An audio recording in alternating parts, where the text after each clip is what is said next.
अस्सलाम वालेकुम। Lecture 112 part ई आखिरी पार्ट आज का शुरू करते हैं। कोई आधा पौना घंटा जितना पढ़ सके पढ़ लेते हैं, उसके बाद फिर इंशाल्लाह कल का टाइम आपको बता दिया। आपकी क्लास होगी कल के दिन के लिए 7:15 से 11:45। अच्छा, ये अब हो सकता है मैं परसों इसको भी थोड़ा और बढ़ा लूँ और फिर बस ख़त्म हो जाएगा ना। फिर FR1 वालों को मैं 2 छुट्टियां दे के फिर उनको बाद में बुला लूँगा, उनका पेपर लेट है। लेकिन बस रिवीजन आप आज नोट करेंगे। कल की क्लास में होपफुली साथ अब कोई लीज़ का सवाल और कोई फाइनल अकाउंट कैसे कोई बच्ची खुची चीज़ें जो है ना वो अब शुरू हो जाएंगी इंशाल्लाह। IFRS 15 तो चलता ही रहेगा ऐसे ही जैसे बाकियों ने चलना है, थोड़ा बहुत ये भी ठीक है। अच्छा जी, हमने डिस्काउंटिंग में क्वेश्चन 4 और 12 किया था। ज़रा मैं दोबारा दिखाना चाहूँगा। डिस्काउंटिंग को ज़रा रिवाइज कर लेना, सिर्फ सवाल ज़बानी देखना है। कहाँ पे है क्वेश्चन नंबर 4 और 12? ज़रा बताएंगे मुझे। वो जो हमारे मशहूर ज़माना डिस्काउंटिंग वाले शुरू वाले ये रहे। मैं आप ही लब ले नहीं लभ्या, बताओ।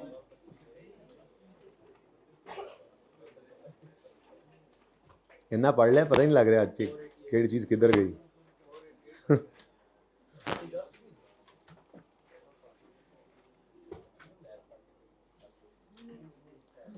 ये जी क्वेश्चन नंबर 4 था, जिसके अंदर गुड्स आज डिलीवर हुई थी, कैश बाद में आ रहा था। पेज नंबर जो भी है इधर देख लें, बस कोई ज़रूरत नहीं इस पेज पे जाने की। एक सवाल किया हुआ है, 2 बार समझे किया हुआ है, देखा भी था हमने कल जब रिवीजन कर रहे थे। तो मैंने आपको ये कहा था कि अगर गुड्स आज डिलीवर हो रही हैं, कैश बाद में है और एक साल से ज़्यादा का अरसा आ गया है, तो फिर सेल्स को प्रेजेंट वैल्यू पर रिकॉर्ड करना है, ऐसा ही है। और डेटर बुक होगा और फिर इंटरेस्ट इनकम। तो इसके लिए मैंने आज सुबह आते ही एक जुमला बोला था कि सेल्स को कैश को प्लॉट करें और सेल्स को कैलकुलेट करें, अलग से जो पहले निकालते हैं, ठीक है। यहाँ पर क्या था, डिलीवरी पहले थी, कैश बाद में था। तो हमारा असूल कैश को प्लॉट किया और सेल्स को पहले अलग से कैलकुलेट कर लिया। फिर हमने 12वां सवाल किया, इसकी प्रैक्टिस भी की थी। फिर 12वां सवाल किया। 12वें सवाल में क्या था जी, 12वें सवाल में भी ऐसे ही था, बट टाइमिंग बदल डिलीवरी का टाइम बदल गया। कैश पहले आ गया और डिलीवरी बाद में। तो उसूल फिर वही पक्का करें। अब भाई देख लो, बड़े ध्यान से बात सुनने वाली है। आखिरी बस पार्ट है आधे पौने घंटे का, हिम्मत से। कोई बात नहीं है, खैर है यार। ये वाला एसी 23 पे कर दें जी। अच्छा चुप। अच्छा जी, इस पे ही रहने दें बस। सुने जी, सुने। कैश आज है, गुड्स बाद में डिलीवर हो रही हैं, तो कैश को प्लॉट करें, सेल्स की वैल्यू पहले निकालें। अब वो निकालने का तरीका दोनों केसेस में डिफरेंट था, ठीक है, वो हमने देख लिया था। अब इन सारी चीज़ों को सामने रखते हुए जो हमने अभी तक पढ़ा था, पास पेपर 6 ओपन करें।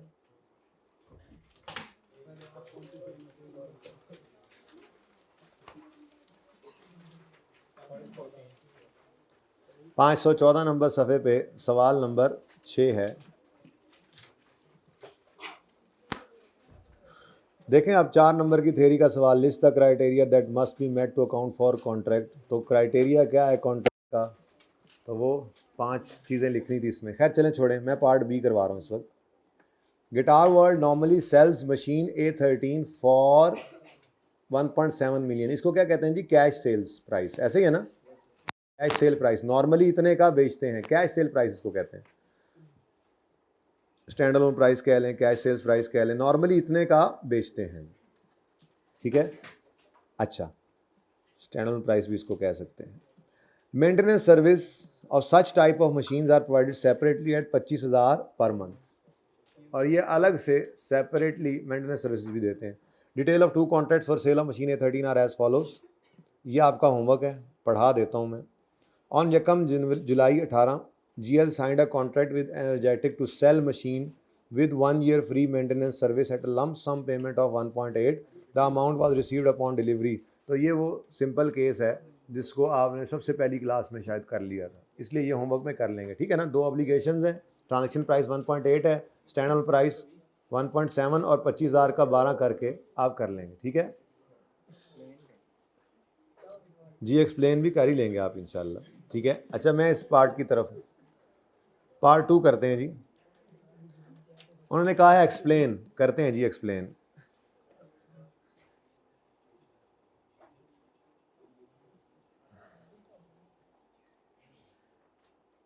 ऑन 1 अक्टूबर 18 हमारा ईयर एंड क्या है जी, मैंने वो तो मिटा ही दिया ईयर एंड देखो 31 दिसंबर 18। On 1 October 18 GL sold machine A13 to Vitaleen Limited for 1.95 million। अब ये कैश है, ऐसे ही है ना। As per contract payment would be made after 2 साल बाद। मेंटेनेंस सर्विसेज उसी तरह से 25,000 पर मंथ की हैं 2 साल के लिए, which would be paid at the end of each month. बस कहानी खत्म। अब सिचुएशन क्या है, उधर ही करते हैं। सिचुएशन क्या है जी कि आपकी 31 दिसंबर हमारा ईयर एंड है। किस दिन ये कॉन्ट्रैक्ट हो रहा है? 1 अक्टूबर को। यहाँ पर गुड्स डिलीवर हो रही हैं और 2 साल के बाद इधर भी नहीं, और ओहो ये तो बहुत आगे निकल गया था। ठीक है जी, फिर करते हैं दोबारा से कंस्ट्रक्शन, इधर करते हैं जी बच्चों।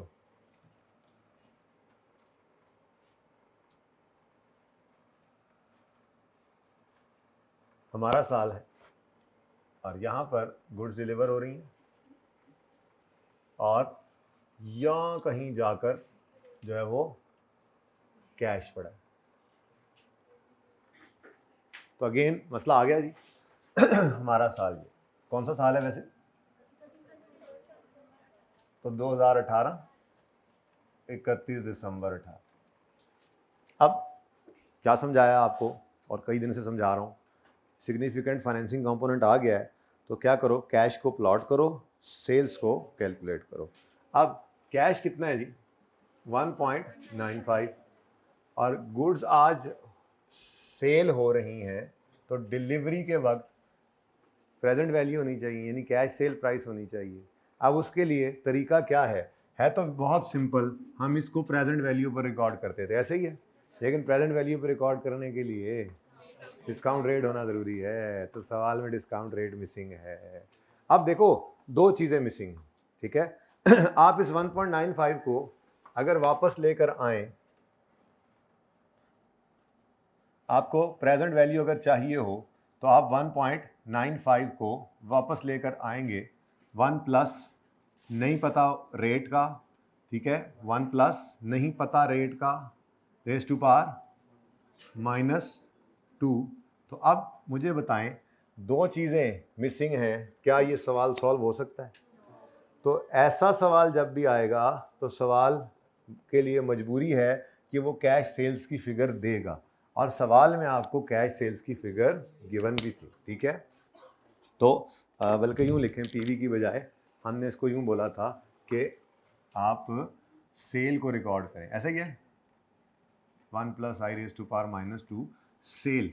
तो अगर कैश और सेल अलग अलग टाइम पर हो, डिलीवरी और कैश अलग अलग हो, तो हम कैश को प्लॉट करते हैं और सेल की फिगर अलग से निकालते हैं। वही निकालने आए, सेल की फिगर निकालने लगे। 1.95 को बस चुप करके हमने 1 पॉइंट समथिंग करके -2 करना था, 1 मिनट में सवाल हो जाना था, लेकिन रेट भी मिसिंग निकला। जुल्म है ये तो। अब मैंने ये अर्ज़ किया कि जब ये सिचुएशन हो, ये 2 एक्स हैं, ये भी एक्स है, ये भी एक्स है, नहीं पता, अब ये 2 एक्स तो सॉल्व हो नहीं सकते, तो इसलिए सवाल को मजबूरन आपको कैश सेल की फिगर देना ही पड़ेगी। ये सिचुएशन आई, रेट भी मिसिंग है, ठीक है। तो यही आपको मैंने स्टार्ट में बता दिया था कि normally sells machine A for 1.7, तो ये 1.7 कैश सेल्स की प्राइस है, ठीक है। अगर आप इसको यूज़ करें 1.95 into 1 plus X raise to power -2, calculator पर अब इसको सॉल्व करें तो आपका डिस्काउंट रेट कितना आता है? 7 एग्जैक्ट 7 7.1 एग्जैक्ट 7.1। चलो अच्छा, अब सवाल नॉर्मल है। सवाल के अंदर हमारे पास ये फिगर भी अवेलेबल है और रेट भी अवेलेबल है, तो हम ये सेल की फिगर अलग से निकाल लेते थे, वो सवाल में गिवन थी क्योंकि आज रेट मिसिंग था। ठीक है, करनी हमने डिस्कशन है, लेकिन मैं फिलहाल आपको सिर्फ समझा रहा हूँ। ठीक है, तो वर्किंग 2 में हम क्या करते होते हैं जी, डेट, डिस्क्रिप्शन और आपका आज डिलीवरी है, सेल आज बुक करेंगे प्रेजेंट वैल्यू पर तो डेटर आएगा, ऐसा ही है। तो अब बताओ जी, यकम कब, अक्टूबर 2018 पर आपने सेल बुक की, वर्किंग 1 में आपने नहीं बल्कि सवाल में गिवन थी। बहरहाल इसको लिख देते हैं प्रेजेंट वैल्यू। प्रेजेंट वैल्यू क्या होती है, कैश सेल की वैल्यू। तो वो कितनी है हमारे पास, वो देखें 1.1700 कर दूं जरा, 1.7 तो बहुत ही। उसके बाद ईयर एंड अपना नहीं देखा करते थे, याद है, बोलो, हमने तो कॉन्ट्रैक्ट का ईयर एंड देखना। तो 31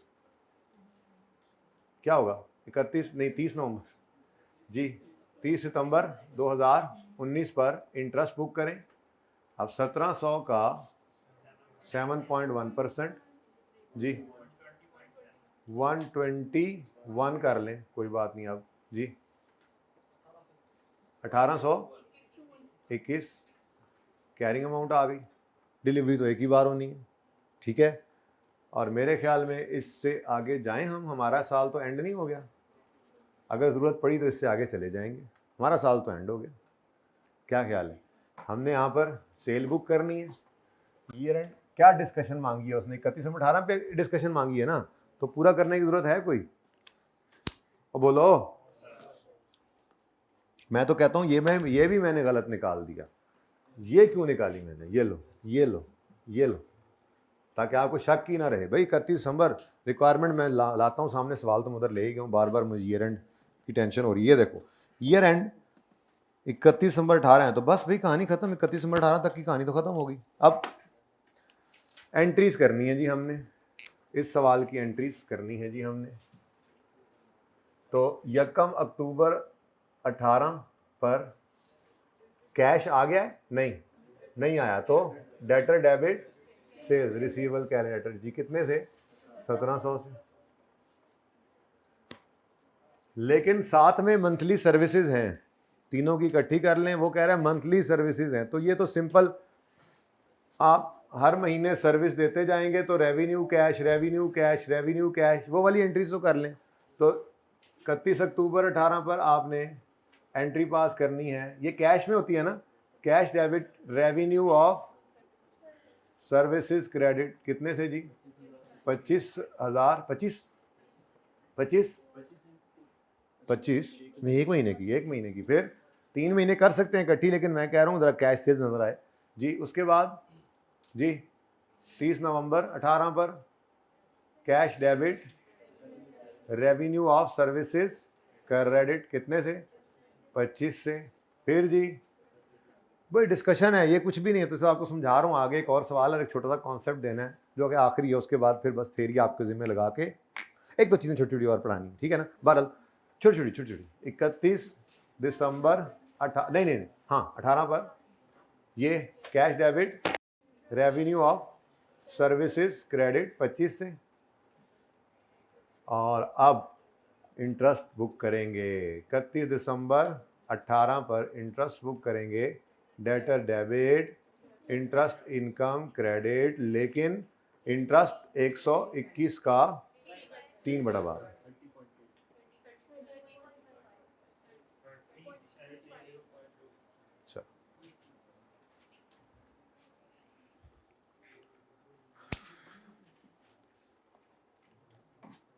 अच्छा जी, अब अगर रेट मिसिंग हो,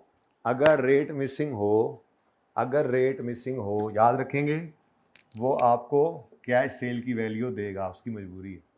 अगर कैश सेल की वैल्यू मिस करेगा, जैसे सवालों में पहले देखते थे, तो फिर उनमें रेट गिवन हो, तो अगर रेट मिसिंग हुआ तो हम इस तरह से निकाल लेंगे, ठीक है, सही है। अच्छा, लेकिन रेट था ज़रूरी, क्योंकि रेट होगा तो ही हम डिस्कशन करनी है ना। अब डिस्कशन में हम क्या कहेंगे, हम ये कहेंगे कि goods are delivered on 1 October, performance of, there are 2 performance obligations, ठीक है, पहली क्या है, डिलीवरी ऑफ गुड्स और दूसरी सर्विसेज। सर्विसेज का रेवेन्यू ओवर टाइम है और वो साथ साथ रिकॉर्ड होना है, इसको अलग ही रखें, इसका कोई मसला ही नहीं। लेकिन गुड्स के बारे में क्या कहेंगे कि as there is as the time of delivery and cash receipt involves significant financing component, therefore sale will be recorded at present value which is 1700 रुपये and the interest income of 3 months amounting to 30 million। ये निकालने के लिए rate चाहिए था, ठीक है, वो कैसे निकाला वो सिर्फ वर्किंग के अंदर आप शो कर देंगे, will be recorded for the year and 31 दिसंबर 18। ये करके फिर रेवेन्यू, ये जो सर्विसेज का उसके बारे में तो सीधी बात कर देनी थी कि वो तो कैश सेल्स की तरह से है कि आप रेवेन्यू रिकॉर्ड करते, सर्विसेज देते जाएं, ओवर टाइम रेवेन्यू रिकॉर्ड करते जाएं, कैश भी रिसीव हो रहा है, ठीक है। ज़रा देख लें इसको एक नज़र क्विकली। सोल्यूशन नंबर कौन सा है, 6 है। ये तो आप आंखें बंद करके भी लिख लेंगे आप। Contract contain two distinct performance obligation, selling machine और maintenance service, customer can separately benefit. अच्छा, बड़ी अंग्रेजी लिखी है जी। Machine service separately identifiable, GW will allocate transaction price between two obligations, machine और मेंटेनेंस।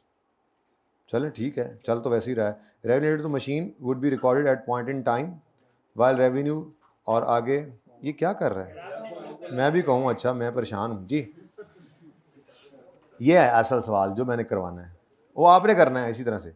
अच्छा, इस तरह से ही हमने डिस्कशन देखी जब शुरू के अंदर सवाल किए थे, वहाँ पे तफसील से स्टेप बाय स्टेप भी लिखा होता था हर एक स्टेप का। The contract contains 2 distinct performance obligation, selling machine and maintenance. The contract includes significant financing component in respect of sale of machine, जो कि evident of difference between promised consideration and cash selling price. Revenue related to machine would be recorded on Jacom October. Revenue related to maintenance service will be recorded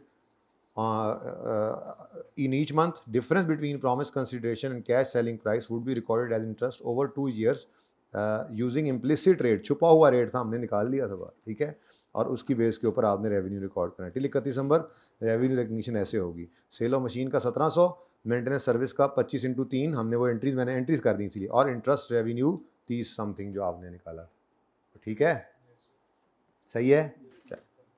अच्छा, अब इसी के context के अंदर एक और सवाल देखें, पेज नंबर 493 पे आए।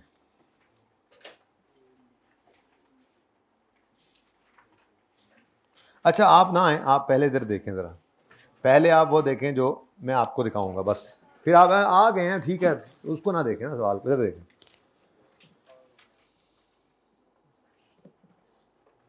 सच्ची इधर कोई सवाल जो था वो भाई का किधर गया वो, हाँ वो मेरे जहन में तो ब्रेक के अंदर उसके बारे में जवाब दोबारा पूछना है तुमने, ठीक है ना। उसमें कैंसिलेशन का मसला था, कॉन्ट्रैक्ट कैंसिल करने की बात थी। अच्छा,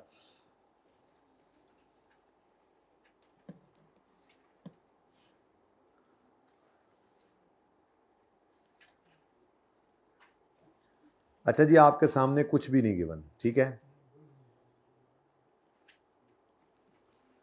यानी पहले मैं आपकी जरा प्रैक्टिस करवा लूँ ना।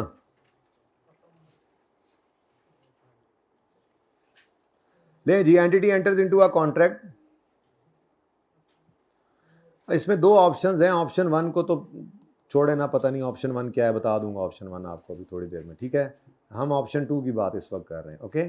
पता नहीं उन्होंने ऑप्शन 2 ऑप्शन 1 कौन सा ऑप्ट किया, लेकिन फिलहाल मेरा मसला ऑप्शन 2 के अंदर है। ये ज़रा मसला वही है जो अभी भी पढ़ाया आपको, ठीक है।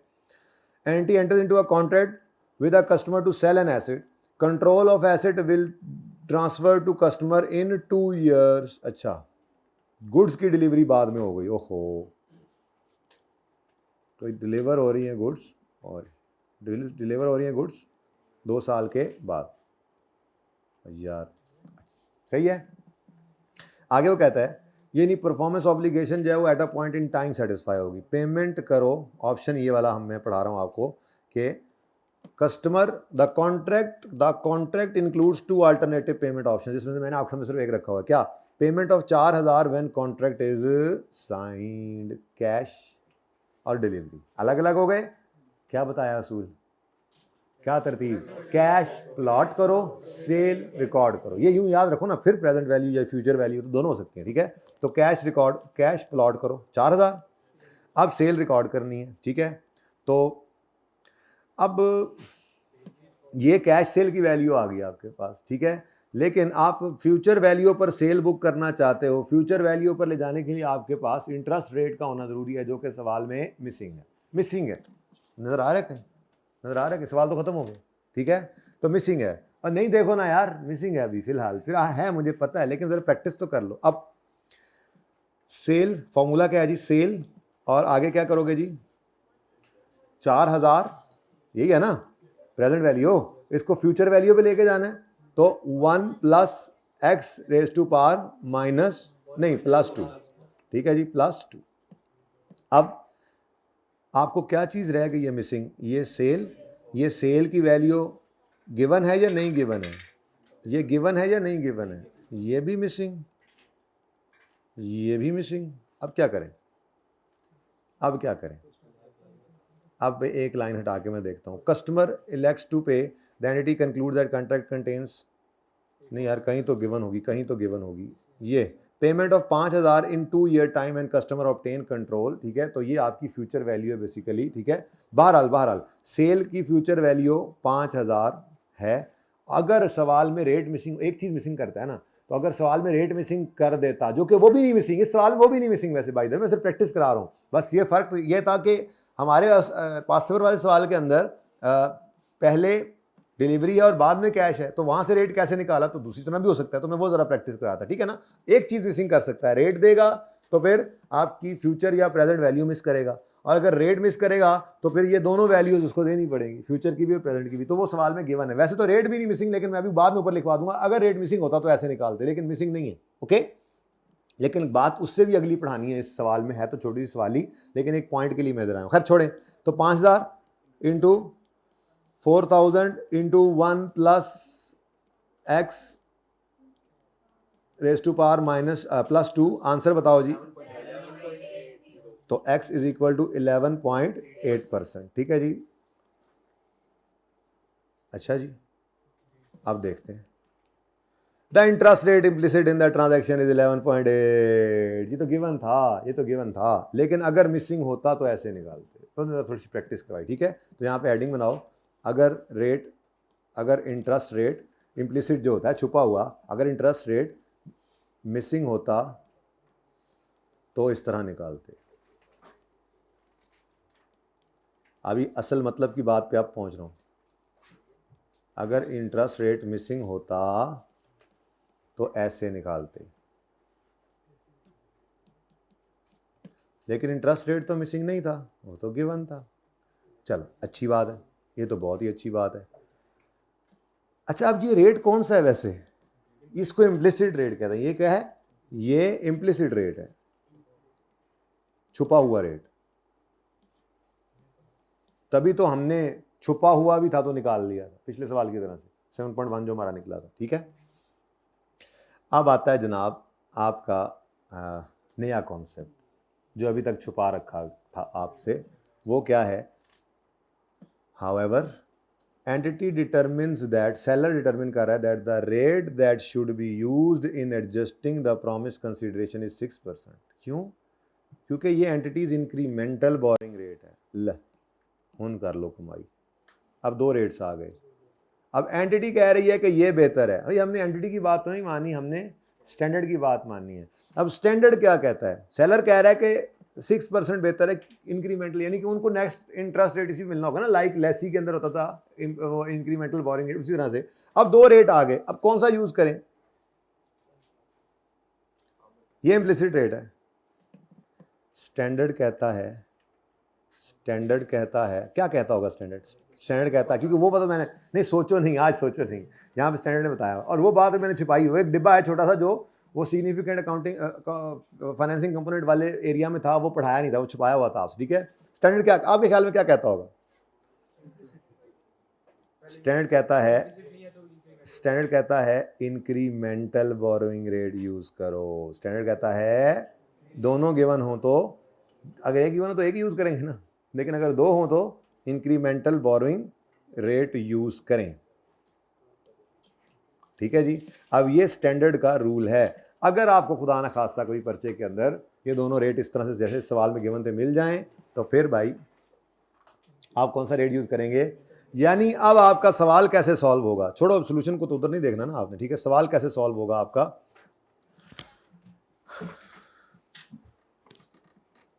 बताओ जी, आज कैश आ गया है तो डेट, डिस्क्रिप्शन, और आज कैश आ गया है, बोलो लायबिलिटी, कॉन्ट्रैक्ट लायबिलिटी जिसको आप कह देते हैं जी।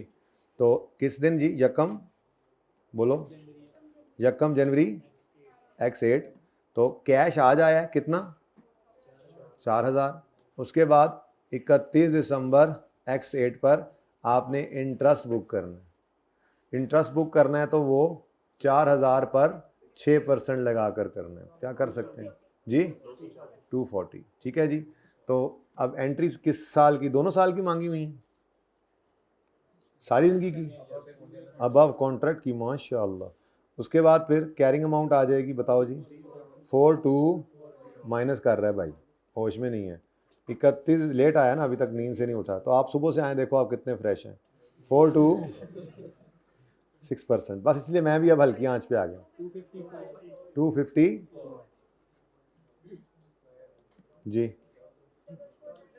4494, ठीक है जी। उसके बाद 3 साल है बस, तो cash debit, contract liability credit, interest expense debit, contract liability credit, interest expense debit, contract liability credit, और उसके बाद 31 दिसंबर 20 है, 19 है, 20 9, अच्छा चलो जी, रेवेन्यू बुक करेंगे कितने पर, नहीं इतने पर नहीं, बंदे के बच्चे बनो, 5000 में, बोलो फिर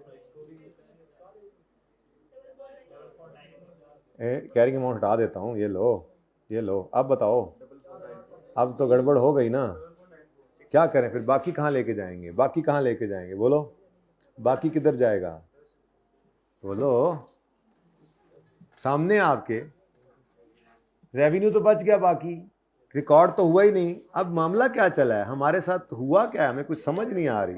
बस क्या कर सकते हैं जी, 4000 के ऊपर 240 बुक करके यहाँ पे पहुंचे, 254 बुक करके बन कितना चुका है, 31 दिसंबर x9 पर हमने फ्यूचर वैल्यू सेल अलग से रिकॉर्ड करनी होती है। अब वो वाली वैल्यू नहीं रिकॉर्ड करनी है, तो मैंने आपको सिर्फ कहा था अगर रेट मिसिंग होता तो ऐसे निकालते, रेट तो मिसिंग ही नहीं है, रेट मिसिंग ना हो तो आपका असूल क्या है, कैश को प्लॉट करो, सेल को कैलकुलेट करो। कैश प्लॉट हो गया, सेल को पहले अलग से कैलकुलेट करना सिखाया हुआ है फ्यूचर वैल्यू पर, और ये जनाब कितने पर, 4000 into 1.06 raise to power plus 2 होना है, तो ये आएगी ही वही फिगर, क्योंकि वो रेट कह रहा है यूज करना ही नहीं है, वो तो मैंने ये कहा अगर मिसिंग होता तो करते, ठीक है जी, बोलो 9, तो कर लो जी इसको 4494, और ये रेवेन्यू है और ये 0 है, ठीक है जी। एंट्रीज देख लेना सोल्यूशन से, ये लो, ये तो सिर्फ प्रैक्टिस थी, प्रैक्टिस।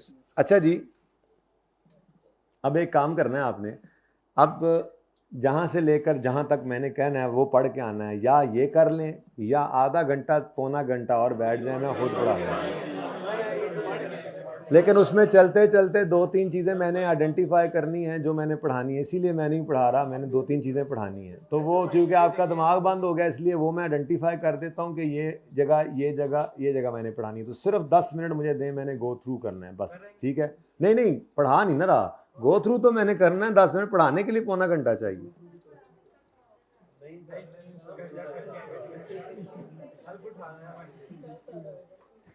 बेटा यहाँ से अपने पढ़ना शुरू कर देना है, आपको किसी चीज में मोस्टली चीजें सुने प्लीज बेटा यार,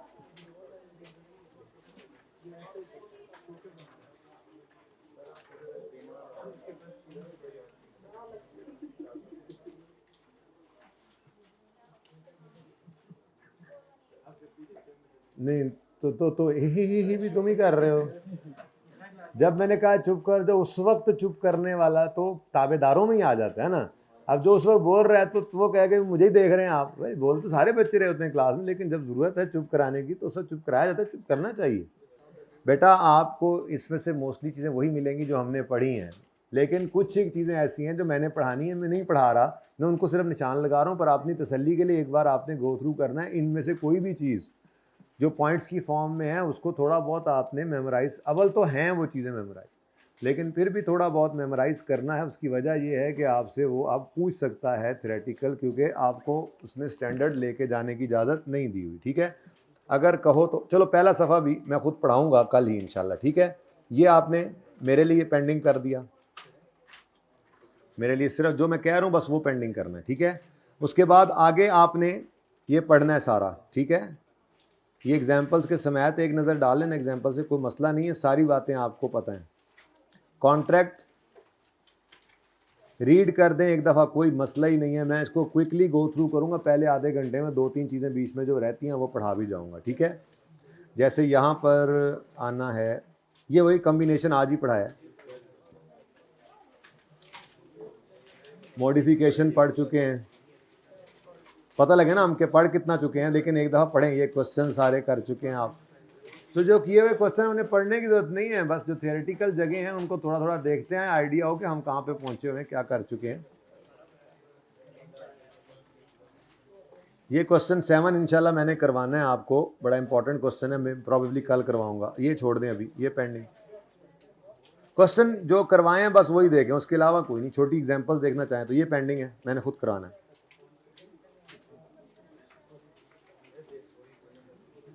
ये डेफिनेशन बहुत आसान है, लेकिन फिर भी मैं खुद करवाऊंगा। 1-2 नंबर की आ सकती है, 1-2 नंबर की आई हुई भी है। परफॉर्मेंस ऑब्लिगेशन स्टेप 2 के अंदर लर्निंग ऑब्जेक्टिव 3 में है, ये मैं खुद पढ़ाऊंगा। सिर्फ ऊपर डेफिनेशन रहती है, बाकी तो सब हमने पढ़ लिया हुआ है जी बिल्कुल, लेकिन जो चीज़ें बीच में पेंडिंग कर रहा हूँ वो नहीं पढ़ा हुआ हमने।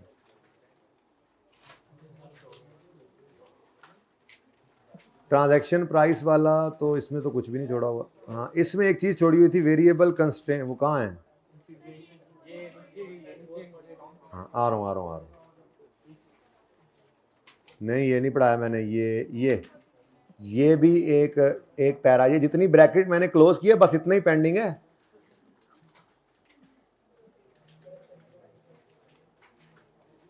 अच्छा, ये इधर एक काम करें छोटा सा, अपनी ज़िंदगी आसान करते जाएं ज़रा। कंसीडरेशन पेएबल, अच्छा ये मैंने खुद पढ़ाना है, मैंने कह दिया आपको। बाकी इस सारे की जगह आपको सिर्फ इतना सा ही याद रखना है, कहीं बेशक उर्दू में लिख लें, एक बार रीड ज़रूर कीजिएगा, लेकिन इस सारे में सिर्फ इतना सा याद रखना है कि अगर एक से ज़्यादा साल इन्वॉल्व हो जाए कैश और डिलीवरी में, पहले डिलीवरी पहले कैश कोई मसला नहीं, अगर एक साल से ज़्यादा का अरसा, ओ भाई मेरे, अगर 1 साल से ज़्यादा का अरसा इन्वॉल्व हो जाए तो फिर हमने डिस्काउंटिंग करनी है। इसके अलावा यहाँ पे कुछ भी याद नहीं रखना, इतनी सी बात याद रख लो, बस एक बार पढ़ लेना, उसके अलावा काटने से पहले। नॉन कैश कंसीडरेशन जो है, ठीक है, ये तो सारा ही कर चुके हैं। हाँ, ये रीड ऑनली जो मैंने कहा था, इस सारे को ही ना पढ़का दो, सिर्फ इतना सा याद रखो। मैं बताता हूँ, पेज नंबर 450, ताकि अब ये जरा फाइनल करें ना, बस ठीक है। 4 पाई, 1 चीज़ 2 चीज़ 3 चीज़, ये 4 चीज़ें सर ने कहा पेंडिंग है। कुछ सवाल हैं जाहिर है, वो मैं करवाऊंगा अब आहिस्ता आहिस्ता साथ। अब कल मिक्सिंग शुरू हो जाएगी ना, कोई इधर से कोई उधर से, लेकिन ये आपने पढ़ लेना है। बस छुट्टी होगी अब तो, देखो कुछ भी नहीं पढ़ रहे। ये तुम जाओ, चले जाओ एनटी, देखो अब तुम चले जाओ, और ये लाइनें जो तुम्हारी बचनी है तुम घर पे बैठ के पढ़ना, बल्कि याद भी करना। जाओ निकलो, चलो। तुम्हारे पास तो वैसे भी तुम तो नोट ही नहीं करते हो, आज तो तस्वीर से भी काम ऊपर है। सारी बातें आपको पता है, सिर्फ ग्रीन लाइन याद है। Entity shall account for consideration payable to customer as a reduction in the transaction price, आपको पता है इस बात का, बस इसको याद रख लें, इतनी सी बात याद रखनी इसमें, ठीक है। कहाँ, बस जो कटवा दिया बेटा, कटवा दिया, ये तो अच्छी बात है बेटा, जिंदगी में कभी काम ही आ जाएगा भाई। ट्रांजैक्शन प्राइस को एलोकेट करने के लिए स्टैंड अलोन प्राइस यूज होती है, यानी स्टैंड अलोन प्राइस की बेस पर ट्रांजैक्शन प्राइस को एलोकेट किया जाता है, ठीक है। और डिस्काउंट भी इसी तरह से एलोकेट होता है। ये सब काम आपने किया हुआ है कई बार। मेथड्स हैं, 3 मेथड्स हैं, इनको एक बार पढ़ें ज़रूर। ये नाम से पूछ सकता है, MCQs में आ सकते हैं, सब कुछ किया हुआ है आपने, हर एक की एग्जाम्पल साथ मिलाकर की है, लेकिन इनको एक दफ़ा देख लीजिएगा प्लीज़। वो ले अवे सेल एक रहता है, एक और इस तरह की छोटी सी चीज़ रहती है, मैंने जो नहीं पढ़ाई वो भी पेंडिंग आनी है, लेकिन चलें अभी इधर देखें प्लीज़।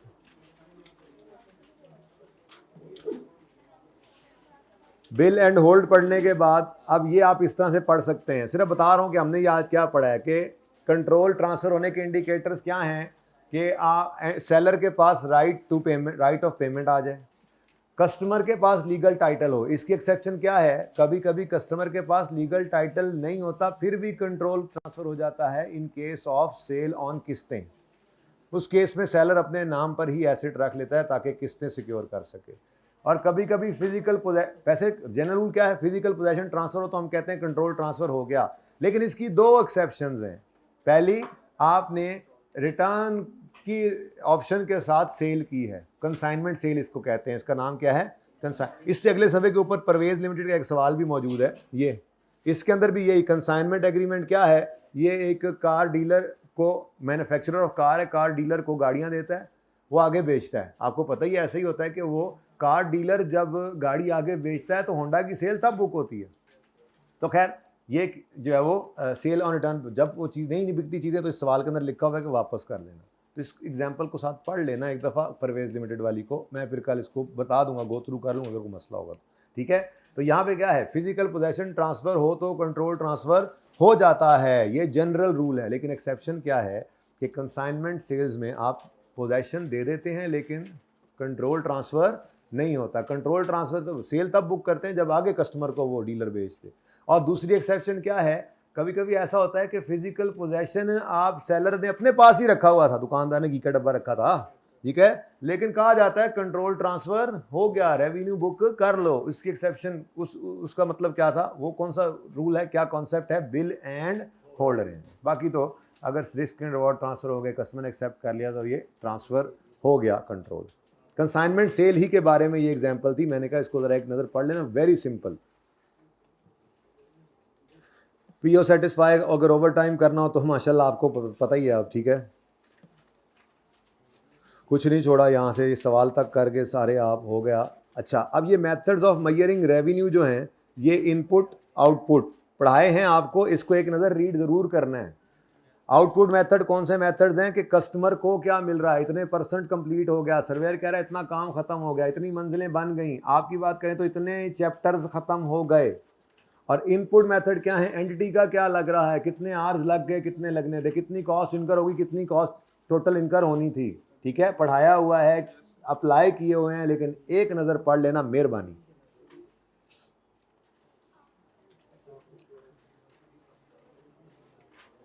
बस एक नज़र डालते जाना। कॉन्ट्रैक्ट कॉस्ट पढ़ लिया हमने। यहाँ पर एक चीज़ आनी है जो मैंने अभी प्रेजेंटेशन के अंदर आपको रिसीवेबल, ये सवाल नहीं करने भी आप, ये मैं खुद कराऊंगा क्योंकि मैं बताता हूँ। इधर देखो, रिसीवेबल करवा दिया है, कॉन्ट्रैक्ट एसेट भी करवा दिया है, यहाँ पर एक चीज़ पेंडिंग रखनी है अभी आपने, वो मैं कल खुद करवाऊंगा, वो है कॉन्ट्रैक्ट लायबिलिटी। ये अभी थोड़ी सी रहती है पेंडिंग, बड़ा खुश होकर लिख रहे हैं, मैंने करवाना है, ठीक है, तो ये आपने लाजमी लिख लेना है। कैंसिलेबल नॉन कैंसिलेबल हो गया। अच्छा, इसमें भी एक सवाल पेंडिंग था, परचेज वो बायर, हाँ ये बहुत सिंपल है, आपके इंट्रो का कॉन्सेप्ट है बट मैंने करवाना है, पेंडिंग लिखा, ये 2 से 3 मिनट में हो जाएगी बात, बट मेरी तसल्ली हो जाएगी। आपने अलंसब वाला किया हुआ है, सेलर को कहते हैं अंदाज़ा लगाओ, बायर को कहते हैं तुमने अंदाज़ा नहीं लगाना, जो है बस बुक कर लो, उस पर पढ़ाऊँगा। Layaway sales pending, agency sales पढ़ा दिया है, लेकिन फ़िलहाल आप इन अदर एस्पेक्ट्स के साथ पेंडिंग लिखें। ये 15 मिनट में बस काम करना था जो आपने आज नहीं करने दिया। मैं कर लेता हूँ, मुझे तो कोई मसले नहीं, मेरे चांद, मैं जब 7 से अब तक बैठा हूँ तो अभी भी बैठ जाऊँगा। ये सारे डिस्काउंट वाउचर फजूल में ना बोलते रहा करो।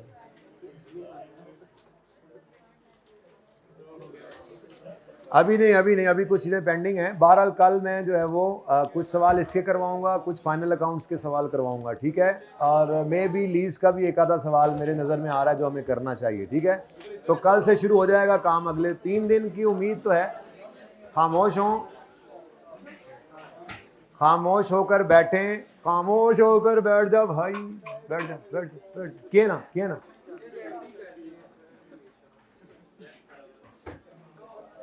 मुझे पिन ड्रॉप साइलेंस चाहिए। मैंने पिन गिरा के देखनी है, आवाज ना आए किसी की। जिसकी आवाज आई अगले 3 दिन के लिए बेदखल कर दूंगा उसको क्लास की सीट से। अच्छा जी, कल सुबह 7:15 बजे शार्प मैंने क्लास शुरू कर देनी है। ना ना ना, मैंने 7 का टाइम रखा था, आप लोगों के लिए 7:15 किया हुआ है, ठीक है। अच्छा, दूसरी बात, ये 11:15 बजे तक क्लास चलेगी, ठीक है। जिंदगी रही तो कल होगी मुलाकात, और अगले 3 दिन में उम्मीद तो बड़ी है कर लेंगे ख़त्म ये 4.5 घंटे पढ़ के। अल्लाह हाफिज़।